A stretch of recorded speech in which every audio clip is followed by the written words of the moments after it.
Oke guys, balik lagi bersama gue. Di video kali ini gue akan nge-review Honda Jazz GD3. Dan ini unitnya udah di belakang gue. Langsung aja kita lanjutin videonya.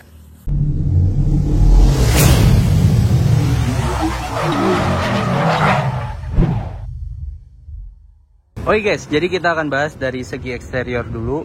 Untuk depan ini yang sudah terlihat yaitu grill. Grill ini udah diganti dengan Honda Access Japan Front Grill Modulo Sport. Jadi secara tampilan juga udah berbeda. Lalu untuk body kit ini dari segi bumper depan, side skirt dan nanti bumper belakang akan kita lihat itu udah pakai Honda Access Japan body kit Modulo Sport juga. Dan untuk fog light, nah ini udah ganti juga. Kalau untuk modelnya sih ini sama ya kayak yang di Indo. Cuma yang ini nih tambahannya nih beda. Nah kalau untuk fog lamp itu udah pakai Honda Access Japan Fog Light LED tip model Alien, itu pakai punya Honda Fit GP4 atau yang hybrid. Makanya ini agak biru-biru gitu. Kalau hybrid kan identiknya lampunya agak biru-biru gitu. Nah ini juga udah ada Honda Access Japan Parking Pole Blue Edition with center switch console. Jadi ada tombolnya di tengah. Dan ini kalau diklik nanti dia bisa berdiri, terus ada lampu birunya. Nanti klipnya gue masukin pas dia berdiri. Untuk bagian depan itu aja sih. Kalau yang ya kita lanjut ke bagian samping lah. Nah untuk spion itu juga udah elektrik. Dan ini untuk talang air, ini pakai Honda Access Japan Window Visor Slim. Keren ya kalau bahasa Inggris ya. Kalau bahasa Indo talang air. Nah ini untuk side skirt model Modulo Sport. Terus kita lanjut. Oh iya, sebelum lanjut ke belakang, untuk spion itu juga kacanya udah pakai yang aqua clean, jadi lebih agak biru dan lebih enak. Yang belakang bisa kita lihat ini body kit yang di bumper belakang. Lalu ini juga udah ada tambahan nih di bagasi. Kalau yang bawaan Indo kan langsung masuk aja. Nah ini ada tambahan body lagi. Nah ini tambahannya untuk di bagasi. Lalu untuk knalpot itu juga udah diganti ya. Nih. Tuh. Ini udah pakai racing tapi suaranya tetap adem.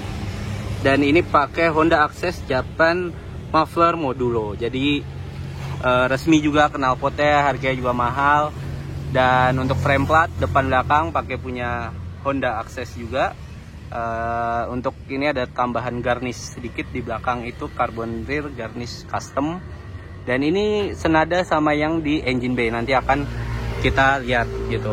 Nah untuk lampu itu juga udah beda ya. Dia pakai yang model udah LED ini tengahnya. Dan ya kurang lebih mobil ini kelihatannya simple, tapi sebenarnya part-part yang terpasang itu harganya cukup bisa dibilang gelap karena barangnya itu nggak banyak dan lumayan rare. Jadi untuk masuk ke Indonesia tuh kayak sedikit, dan ya kalau ada tuh harganya mahal ataupun kalian bisa jadi harus rebutan kayak gitu. Kalau untuk cat ini masih warna bawaan, ini Nighthawk Black Pearl. Jadi kode dari Honda untuk warna hitam mobil ini. Nah ini ada stiker. Fiturnya juga ABS EBD plus BA dan juga dual SRS. Itu. Nih, lalu kita bahas bagian kaki-kaki. Untuk kaki-kaki ini baru ada upgrade juga dari ownernya, baru aja sebelum gue review. Nah, untuk velg pakai T37OG dan ini lebar 7 dipadukan dengan profil ban 195/55. Untuk ET-nya itu sekitar 35 dan ini dipadukan dengan suspensi Airbag Pro Kit Germany Lowering Spring. Dan ini ada beberapa disebar ya. Ini Honda Access Japan Wheel Nut Modulo by MC Guard. Ini jadi kunciannya beda nih modelnya. Tuh sama laknat biasa beda. Dan ini untuk pengereman ini di-upgrade pakai endless, dan ini PNP karena emang peruntukannya secara part number itu untuk GD3. Dan ini 6 pot. Lalu ukurannya ya nggak sengepas itu ya, tapi walaupun ukurannya nggak gede-gede banget, tapi pengeremannya udah pasti lebih bagus daripada standarnya. Dan juga untuk selang rem ya, itu udah di-upgrade juga. Jadi ini full pengereman sudah di-upgrade dari kaliper, disc brake, dan juga selang remnya itu udah di-upgrade kayak gitu. Overall kalau untuk eksterior gue suka karena kelihatan simple dan bisa dibilang yang tahu-tahu aja sih kalau untuk part-part yang nempel. Karena kalau mungkin ya secara orang awam melihat ya hanya tambahan kayak body add-on body kit dan ya secara simpel-simpel aja, tapi sebenarnya ya nyari partnya itu agak susah. Nah, selanjutnya kita akan bahas dari sektor engine bay. Kita lihat di sektor engine bay ini apa aja ubahannya. Oke, lanjut kita ke sektor engine bay. Ini dari tampilan sudah terlihat berwarna dari Jazz pada standarnya. Nah, di sini sudah ada front strut bar pakai merek Cusco Japan. Ini terus juga ada tambahan juga bracket untuk aki, ini pakai Cusco juga dan ini original Japan. Untuk buka kap mesin itu nggak usah pakai tangan sampai nahan karena sudah dilengkapi dengan engine hood damper. Dan yang menarik di sini, ini yang biasa gue lihat di BMW, ini ada di Jazz GD3, ini grup M Ram Air System Japan. Dan ini sangat manis di mobil ini. Lalu untuk ini cover mesin dan juga cover relay itu dipakein karbon custom, dan bisa kita lihat ini sewarna yang di bagasi tadi ya, jadi carbon forge terus agak ada biru-birunya. Kurang lebih itu aja sih kalau untuk sektor mesin ini cukup simple. Ya ini ada lagi paling selang radiator udah diganti Samco Sport kayak gitu. Nah yang gue suka nih ya kalau untuk Jazz GD3 atau Honda lama tuh bodi dalam engine bay itu dicat warna kayak sama bodi luarnya, sedangkan kalau nggak salah ya di beberapa kali gue nge-review Honda yang baru-baru itu dalam tuh nggak dicat warna bodi, jadi kayak masih beberapa kelihatan warna dasar kayak gitu. Nah itu aja. Sekarang kita lanjut lagi bahas sektor interiornya. Ini yang menarik nih, banyak perubahannya nih. Oke guys, kita beralih ke bagian sektor interior. Untuk bagian depan dulu nih ya yang kita bahas. Oke, kalau secara setir ini yang ada depan gua udah ganti. Ini karena kalau yang di Jepang tuh, kalau versi Indo maksud gue itu nggak ada selengkap seperti ini. Dan ini juga udah ada airbag dan juga untuk speedometer. Nah ini speedometer nih menarik nih karena kalau di Indonesia itu kan sampai 220 ya, sedangkan mobil-mobil Jepang kita tahu lah di speedometer tuh kan nggak sampai 200, kayak sampai 180. Dan ini sudah diganti di mobil ini. Nah tuh, ini kita tutup aja biar nggak berisik. Ini udah diganti, jadi ada emblem tulisan fit juga.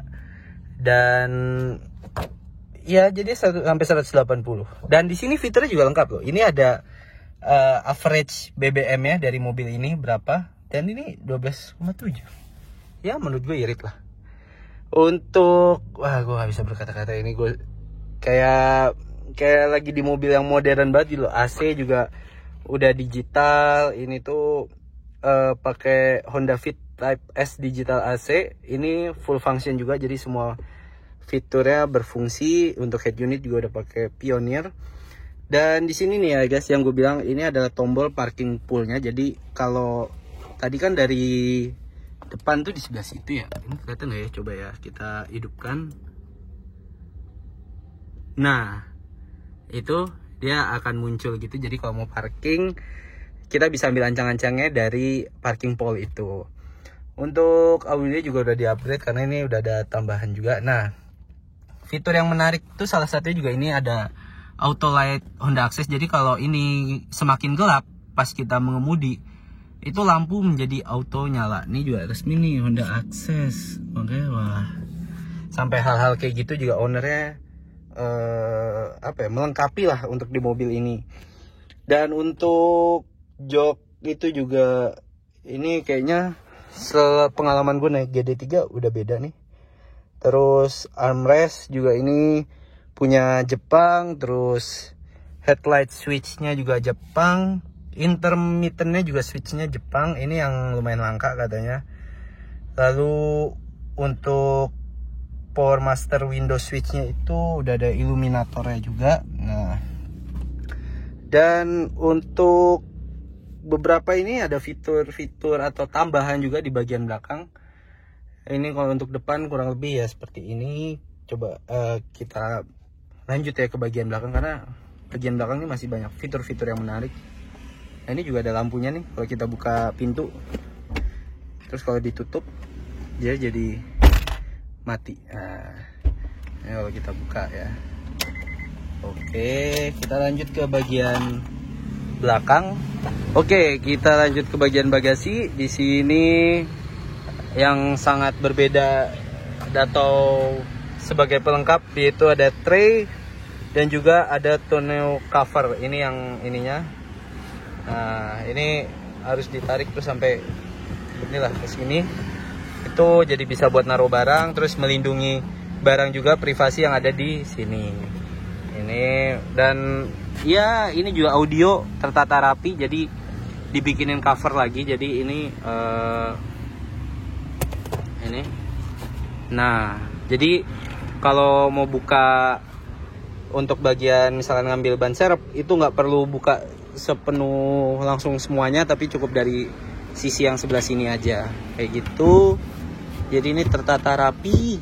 Nah, kalau untuk tray ini memang ini juga bawaan dari Jepang. Ini ada tulisan-tulisan hiragana dan katakananya juga. Jadi ini gue nggak tahu kanji apa, Nitsui Tewa. Terus gue nggak tahu lah itu kanji apa. Jadi sebenarnya udah sangat banyak ubahan di mobil ini.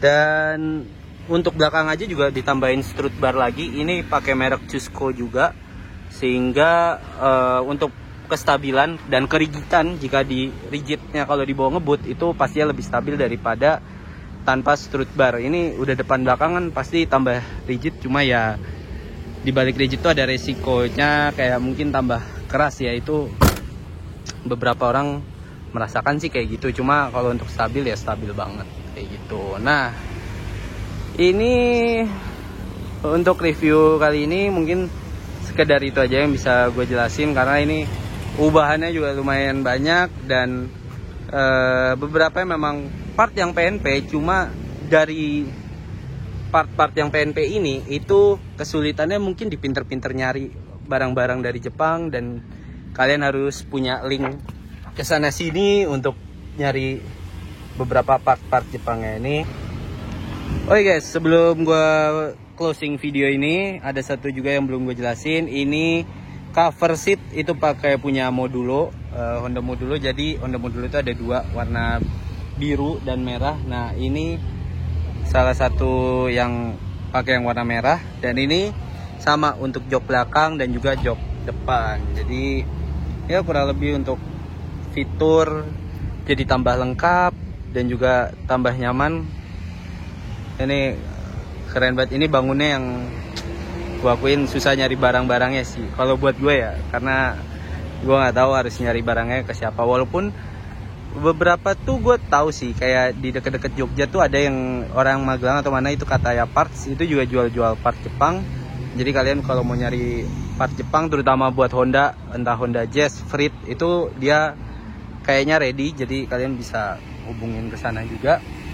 Oke guys, jadi itu aja mungkin untuk review kali ini. Semoga bermanfaat buat kalian dan jangan lupa untuk subscribe. Nah, buat nanti kalau misalnya ada yang mau konsul sama ownernya, konsul tentang spek mesin atau spek body dan lain-lainnya dari mobil ini, nanti IG-nya gue cantumin deh kalau ada. So itu aja guys, sampai ketemu di video baru berikutnya. Jangan lupa untuk like, share, dan subscribe.